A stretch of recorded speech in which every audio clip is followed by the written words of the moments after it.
সংখ্যালঘুর উপর নির্যাতন বন্ধ করক, রাজ বন্ধ করক,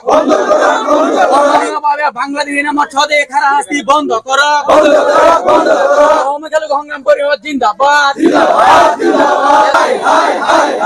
অহম সরকার হাই হাই, মুসলমানের উপর খারা হাসি বন্ধ করক, উই ওয়ান্ট জাস্টিস, আমার দাবি মানিব লাগিব, মুসলমানের উপর খারা হাসি বন্ধ করক, আমার রাজনীতি খেলা বন্ধ করক।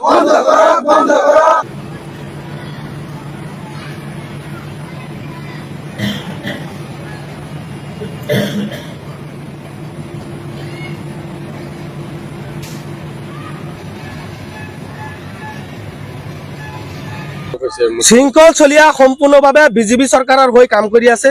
শৃংখল চলিহা মুখ্যমন্ত্ৰীৰ এজেণ্ট হয়। শৃংখল চলিহা ইতিমধ্যে মুখ্যমন্ত্ৰীৰ এজেণ্ট হয় বুলি ইতিমধ্যে যোৰহাটত যিটো আজাদ চৌধুৰীৰ বাসগৃহ অবৈধভাৱে চৰকাৰে উচ্ছেদ কৰিলে, এই ক্ষেত্ৰত আমি অনুমান কৰিব পাৰিছো যে এটা সংগঠন এটা শৃংখল চলিহাৰ আহ্বানত যদি বৈধ ভাৰতীয় নাগৰিকৰ ওপৰত অত্যাচাৰ হয়, ইয়াতকৈ ভয়াৱহ আৰু ইয়াতকৈ দুৰ্ভাগ্যৰ বিষয় আমাৰ মুছলমান সমাজৰ কাৰণে একো হ'ব নোৱাৰে। অসমৰ মুখ্যমন্ত্ৰী ডাঙৰীয়াক সেইকাৰণে আমি আহ্বান জনাইছো, আপুনি ৰাজধৰ্ম পালন কৰক, বিভিন্ন জাতি জনগোষ্ঠীৰ হৈ কাম কৰক, নিশ্চয় ভৱিষ্যত আপোনাৰ ভাল হ'ব।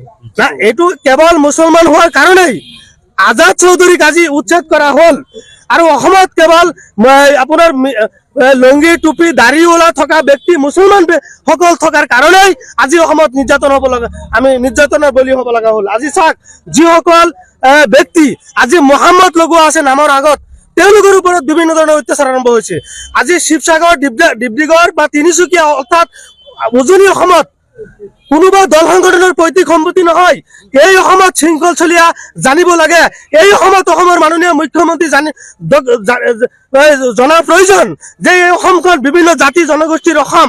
এই অসমখন হিন্দু মানুহৰ যিমান অধিকাৰ আছে, এই অসমত আমাৰ মুছলমান মানুহৰ সিমান অধিকাৰ আছে। আমাৰ অধিকাৰ কোনো মুখ্যমন্ত্ৰীয়ে দিয়া নাই, আমাৰ অধিকাৰ শৃংখল চলিয়াই দিয়া নাই। আমাৰ মৌলিক অধিকাৰ কোনে দিছে? ভাৰতৰ সংবিধানে, এটা সুকীয়া সংবিধান আছে। এই সংবিধানে আমাৰ মুছলমান মানুহখিনিৰ সুৰক্ষা আৰু আমাৰ অধিকাৰ দিছে। আজি সেই সংবিধানৰ ভিত্তিত আমি অসমত জীয়াই আছো, আমি অসমত বসবাস কৰি আছো। কাৰো মানৱতাৰ কাৰণে আমি ইয়াত জীয়াই থকা নাই। গতিকে অসম, যোৰহাট যদি শিৱসাগৰ জিলা যদি অসমৰ ৰাজ্যৰ মাজত হয়, তেনেহ'লে আজি বিশেষ এটা জনগোষ্ঠীৰ কাৰণে সেই জিলাখন নহয়, বিভিন্ন জাতি জনগোষ্ঠী ইয়াত বসবাস কৰিব পাৰিব। শৃংখল চলিয়াক আজিৰ এই কাৰ্যসূচীৰ জৰিয়তে আমি সকীয়াই দিব বিচাৰিছো। শিৱসাগৰ আৰু যোৰহাট কেৱল বিশেষ এটা জনগোষ্ঠীৰ কাৰণে নহয়, বিভিন্ন জাতি জনগোষ্ঠীয়ে বসবাস কৰা এটা এই ৰাজ্য। ইয়াত শংকৰ আজানৰ ৰাজ্য। ইয়াত বিভিন্ন জাতি জনগোষ্ঠীয়ে শান্তিত থাকিবলৈ আমি থাকি আহিছো, অনাগত দিনত আমি থাকিম। ইয়াত কোনোবাই ৰাজনীতি কৰি নিজৰ ব্যক্তিগত স্বাৰ্থক আদায় কৰি, বিশেষকৈ আমাৰ সংখ্যালঘু মানুহৰ ওপৰত অত্যাচাৰ কৰি কোনো পৰ্যায়ে হাৰি যাব নোৱাৰে। আমি গণতান্ত্ৰিকভাৱে অহা 11 তাৰিখে গুৱাহাটী চচলত এক বিশাল প্ৰতিবাদী সাব্যস্ত কৰিছো। তাৰ উপৰিও চৰকাৰে যদি আমাৰ ভাষাবিলাক বুজি নাপায়, গণতান্ত্ৰিক ভাষা যদি বুজি নাপায়, নিশ্চয় হাজাৰ হাজাৰ জনগণ ৰাজপথত ওলাই আহি জংগী আন্দোলন কৰিবলৈ আমি বাধ্য হ'ম। প্ৰয়োজন সাপেক্ষে দিল্লী যন্তৰ মন্তৰ আমি মানে ভয়ংকৰ আন্দোলন কৰিবলৈ আমি বাধ্য হ'ম। কাৰণ আমাৰ মৌলিক অধিকাৰ আমি গণতান্ত্ৰিকভাৱে আন্দোলন কৰি আমি বাহন ৰাখিব লাগিব। অন্যথায় মুখ্যমন্ত্ৰীৰ দয়াত আমি নাথাকো। মুখ্যমন্ত্ৰীক আমি যিটো ভাবিছিলো যে অসমৰ মাননীয় মুখ্যমন্ত্ৰী ডাঙৰীয়াই সবল আৰু নেতৃত্ব অৰ্থাৎ বহুত জনগণৰ এজন ব্যক্তি, আজি মুখ্যমন্ত্ৰীৰ নেতৃত্বত আমি দেখিছো আমাৰ মুছলমানৰ বিভিন্ন ধৰণৰ সা সুবিধা, বিভিন্ন ধৰণৰ মৌলিক অধিকাৰ মুখ্যমন্ত্ৰী আজি মুছলমান আমি হোৱাৰ কাৰণে মুখ্যমন্ত্ৰী এইবিলাক খৰ্ব কৰিব ধৰিছে। কাৰণ মুখ্যমন্ত্ৰীৰ যিটো স্বৈৰাচাৰী শাসন, মুখ্যমন্ত্ৰীৰ যিটো হিটলাৰী শাসন, এই হিটলাৰী শাসন বন্ধ কৰিব লাগিব। আৰু মুখ্যমন্ত্ৰীক আমি আহ্বান জনাইছো, আপুনি ৰাজধৰ্ম পালন কৰক। আপুনি ৰাজধৰ্ম পালনৰ ক্ষেত্ৰত ব্যৰ্থ হৈছে সম্পূৰ্ণভাৱে। অসম আৰু কি সম্পূৰ্ণভাৱে ব্যৰ্থ হৈছে যে আমি সংখ্যালঘু সংগ্ৰাম পৰিষদ, বিভিন্ন জাতীয় দল সংগঠন আমি পুনৰবাৰ আজিৰ এই পবিত্ৰ দিনত, পবিত্ৰ ক্ষণত আমি আহ্বান জনাইছো যে অসমৰ শান্তি সম্প্ৰীতি অটুট ৰখাৰ স্বাৰ্থত মুখ্যমন্ত্ৰীয়ে ৰাজধৰ্ম পালন কৰক। বিভিন্ন জাতি জনগোষ্ঠীৰ হৈ নিৰপেক্ষভাৱে মুখ্যমন্ত্ৰী কাম কৰিবলৈ আমি আহ্বান জনাইছো। অন্যথায় 2026 চনৰ আপোনাৰ নিৰ্বাচনী বৈতৰণি পাৰ কৰাৰ কাৰণে মুখ্যমন্ত্ৰী ডাঙৰীয়াই যিটো কূটনীতি ৰাজনীতি কৰিছে, কূটনীতি ৰাজনীতি বন্ধ কৰিবলৈ মুখ্যমন্ত্ৰীক আহ্বান জনাইছো। ইতিমধ্যে অসমৰ জনগণ বুজিছে, সমগ্ৰ জনগণ বুজিছে যে হিন্দু মুছলমানৰ ডিভাইড ৰাজনীতি অসমত নচলিব, ৰাজনীতিকৰণ নচলিব। এই ক্ষেত্ৰতো অসমৰ ৰাইজে বুজিছে। আপোনালোকে জানে যে কেইদিনমান আগতে অসমৰ বিভিন্ন জাতীয় দল সংগঠন একেলগে হৈ সমন্বয়ৰক্ষী এটা সমিতি গঠন কৰি দিয়া হৈছে।